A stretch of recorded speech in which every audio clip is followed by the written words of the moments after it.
Base camp.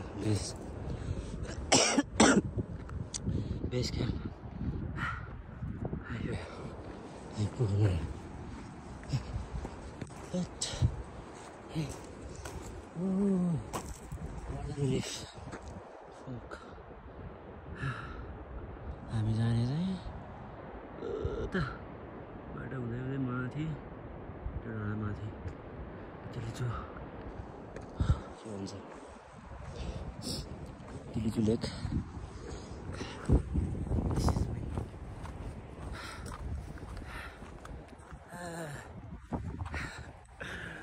Regret पनि लाग्छ रमाइलो पनि लाग्छ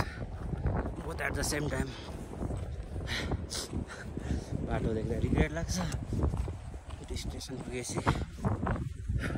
it's worth it it's worth taking risk and के भन्छ त्यो कति आनन्द क्या बिहान स्टार्ट गर्दा त जिन्दगी ट्रेकमा आउँ जस्तो भएको थियो बाटो देख्दाखेरि तर इट्स जिन्दै गएपछि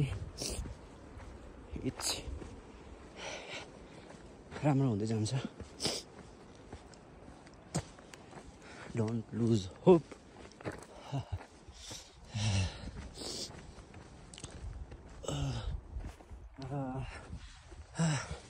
त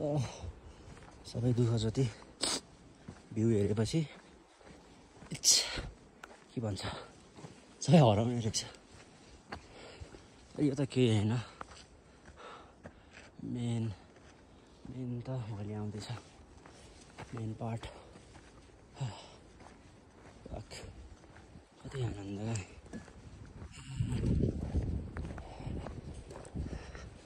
खतरा चढेर आउँ कि यस्तो नआइरहेको थियो तर बिचरा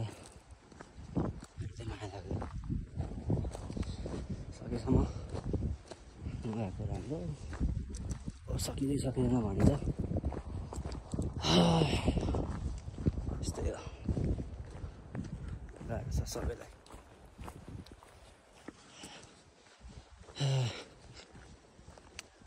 ल पछि भेटौँला